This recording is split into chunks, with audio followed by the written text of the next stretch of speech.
নমস্কাৰ বন্ধুসকল মই চন্দন গগৈ স্বাগতম জনাইছোঁ আপোনালোকক অনলাইন আৰ্নিং ইউটিউব চেনেলটোলৈ বন্ধুসকল ছ'চিয়েল এড ৱৰ্ল্ডত মই থাৰ্ড লেভেল এচিভাৰ হয় আৰু মোৰ মান্থলি ইনকম 30,000 এবভ হয় আৰু এই ভিডিঅ'টোৰ মাধ্যমেৰে মই আপোনালোকক দেখাম যে ছ'চিয়েল এড ৱৰ্ল্ডত আপোনালোকে আইডি ৰেজিষ্ট্ৰেশ্যন কেনেকৈ কৰিব আৰু ৰেজিষ্ট্ৰেশ্যন কৰাৰ পিছত আইডি কেনেকৈ ধৰণে এক্টিভ কৰিব লাগে আৰু এড ভিউ কেনেকৈ কৰিব লাগে গতিকে আপোনালোকে ভিডিঅ'টো আৰম্ভণিৰ পৰা শেষলৈকে চাব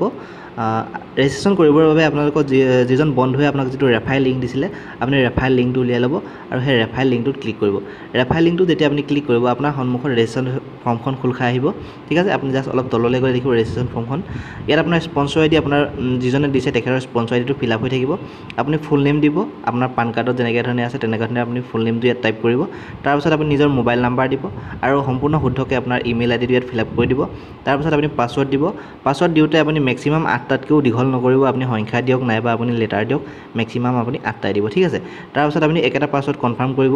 তাৰপিছত আপুনি মেল ফিমেল সিলেক্ট কৰি ল'ব ডেট অফ বাৰ্থ সিলেক্ট কৰিব ডেট অফ বাৰ্থটো কৰাৰ সময়ত বহুতৰ কনফিউজন হয় ডেট অফ বাৰ্থটো আপোনালোকে প্ৰথমতে ক্লিক কৰাৰ লগে লগে কেলেণ্ডাৰখন খোল খাই আহিব আৰু আপুনি তাত চনটোত ক্লিক কৰিব ঠিক আছে চনটোত ক্লিক কৰাৰ লগে লগে আপোনাৰ নিজৰ জন্মৰ চনটোত আপুনি সিলেক্ট কৰি দিব সিলেক্ট কৰাৰ পিছত আপুনি মাহটো সিলেক্ট কৰিব এনেকৈ বেকৱাৰ্ড কৰিব পাৰে আপুনি ফৰৱাৰ্ড কৰিব পাৰে আপোনাৰ নিজৰ মাহটো উলিয়াই ল'ব তাৰপিছত আপুনি তাৰিখটো সিলেক্ট কৰি পানি এই তলত থকা ৰাইট সাইডৰ সেট বটনটোত ক্লিক কৰিব ঠিক আছে তাৰপিছত আপোনাৰ চিটিটো সিলেক্ট কৰি ল'ব চিটিটো আপোনাৰ নিজৰ চিটিটো দি দিব টাৰ্মছ এণ্ড কণ্ডিশ্যনটোত ক্লিক কৰিব ঠিক আছে টাৰ্মছ এণ্ড কণ্ডিশ্যনটো যেতিয়া আপুনি ক্লিক কৰিব পেজখন আপোনাৰ আকৌ ৰিলোড হৈ যাব তাৰপিছত আপুনি আকৌ তললৈ যাব দেখিব যে আপোনাৰ ফৰ্মখন ফিল আপ হৈ আছে আপুনি এবাৰ চেক কৰি ল'ব সম্পূৰ্ণ শুদ্ধকৈ ফিল আপ হৈ আছে নে নাই তাৰপিছত আপুনি ৰেজিষ্টাৰ বটনটো ক্লিক কৰিব ৰেজিষ্টাৰ বটন যেতিয়া আপুনি ক্লিক কৰিব ক্লিক কৰাৰ পিছত আপোনাৰ সন্মুখত এটা OTP কাৰণে এটা বক্স আহিব আৰু মোবাইল নাম্বাৰত আপোনাৰ এটা OTP যাব ঠিক আছে সেই OTPটো আপুনি বক্সটোত ফিল আপ কৰি দিব আৰু তাৰপিছত ভেৰিফাই কৰি দিব ভেৰিফাই কৰাৰ পিছত আপুনি আইডিটো লগইন কৰিব ঠিক আছে আপুনি যেতিয়া লগইন কৰিব আকৌ লগইন কৰোঁতে আপোনাৰ ইউজাৰ আইডি বিচাৰিব আপুনি ইউজাৰ আইডিটো যিটো মোবাইল নাম্বাৰ দিছিলে সেইটো মোবাইল নাম্বাৰটো ফিল আপ কৰি দিব ইয়াত তাৰপাছত আপুনি পাছৱৰ্ডটো ফিল আপ কৰিব পাছৱৰ্ড ফিল আপ কৰাৰ পিছত আপুনি লগইন কৰিব ঠিক আছে লগইন কৰাৰ পিছত আপোনাৰ সন্মুখত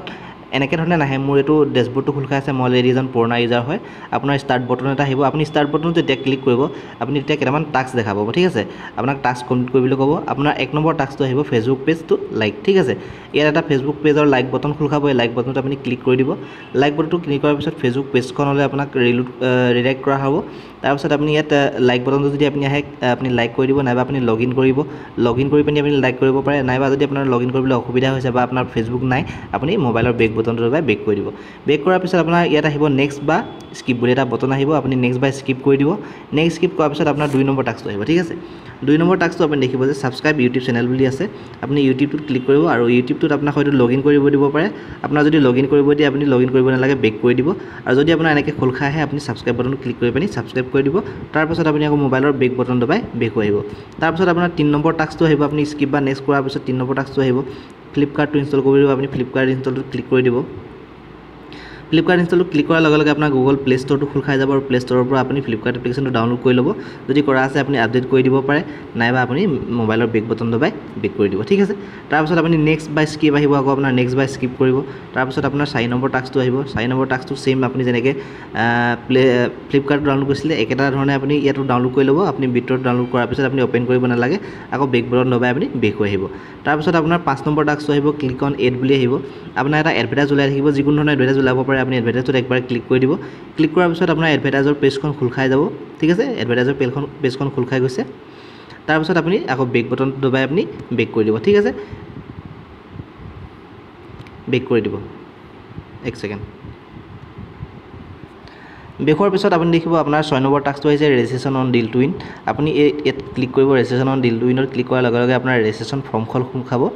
ডিল টু উইনৰ আপোনাৰ এই ফৰ্মখন আপুনি ছ'চিয়েল এডত যিখিনি ডিটেইলছ দিছিলে একেখিনি ডিটেইলছ দি মানে ফিল আপ কৰি দিব মোবাইল নাম্বাৰ সেম দিব সব সেম দিব আপুনি পাছৱৰ্ড বেলেগ ৰাখিব পাৰে কোনো প্ৰব্লেম নাই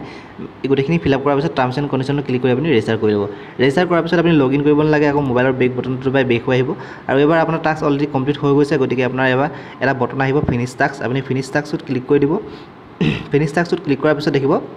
আকৌ আপোনাৰ কনফাৰ্ম বুলি এটা আহিছে আপুনি কনফাৰ্ম কৰি দিব কনফাৰ্ম কৰাৰ পিছত আপোনাৰ আইডিটো মেইন ডেছবৰ্ডটো খোল খাই আহিব ঠিক আছে আৰু আপোনাৰ এটা নটিফিকেশ্যন দেখাব পাৰে যে pop up block allow always ঠিক আছে আপুনি এলাউ অলৱেজটোত ক্লিক কৰিব আৰু যদি আপোনাৰ এলাউ অলৱেজ নেদেখায় আপোনাৰ পপ আপ ব্লক দেখাই থাকে আপুনি গুগল ক্ৰোম ব্ৰাউজাৰত ৰাইট চাইডে ওপৰত থকা ডট 3টাত ক্লিক কৰি দিব তাৰপাছত আপুনি সেটিংছত যাব ঠিক আছে সেটিংছত যোৱাৰ পিছত আপুনি সাইড সেটিংছ অপশ্যনটোত যাব সাইড সেটিংছত যোৱাৰ পিছত আপুনি এটা অপশ্যন পাব পপ আপছ বুলি লিখা থাকিব তাত ক্লিক কৰাৰ পিছত আপোনাৰ এইটো অফ হৈ থাকিব আপুনি এইটো অন কৰি দিব ঠিক আছে অন কৰাৰ পিছত দেখিব আপুনি আকৌ বেক হৈ আহিব ঠিক আছে বেক হোৱাৰ পিছত আপুনি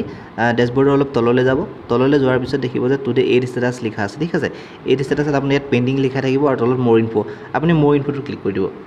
মোৰ ইনফোত ক্লিক কৰাৰ লগে লগে আপোনাৰ সন্মুখত 20টা এডভাৰটাইজ খোল খাব এনেধৰণে 20টা এডভাৰটাইজ আপুনি গোটেই 20টা আপুনি এটা এটাকৈ ভিউ কৰিব এনেকৈ ক্লিক কৰিব এক নম্বৰটো ক্লিক কৰিব ক্লিক কৰাৰ লগে লগে আপোনাৰ সন্মুখত এটা এডভাৰটাইজ খোল খাব এডভাৰটাইজটো আপুনি সম্পূৰ্ণ লোডিং হ'বলৈ দিব পেজখন ঠিক আছে লোডিং হোৱাৰ পিছত আপুনি জাষ্ট অলপ আপ এণ্ড ডাউন কৰিব আপ এণ্ড ডাউন কৰাৰ পিছত বেক কৰিব বেক কৰাৰ পিছত আকৌ আপুনি 2 নম্বৰ এডভাৰটাইজটো তেনেকৈ ধৰণে ভিউ কৰিব এডভাৰটাইজটো খোল খাব আপুনি জাষ্ট চাই নে নাচাই আপোনাৰ কোনো কথা নাই আপুনি জাষ্ট অলপ আপ এণ্ড ডাউন কৰিব 1 ছেকেণ্ড 2 ছেকেণ্ডৰ কাৰণে তাৰপিছত আপুনি আকৌ বেক কৰি দিব এনেকৈ ধৰণে আপুনি 20টা এডভাৰটাইজ কমপ্লিট চাই শেষ কৰি দিব আৰু আপোনাৰ পাৰ ডে আপোনাৰ এইটোৱে কাম হ'ব টাস্কটো আপুনি 1 ডে কমপ্লিট কৰিব লাগে প্ৰথম আপুনি ৰেজিষ্ট্ৰেশ্যন কৰোঁতে তাৰপিছত আপুনি প্ৰতিদিনাখনি এডভাৰটাইজ 20টাই চাব লাগে ঠিক আছে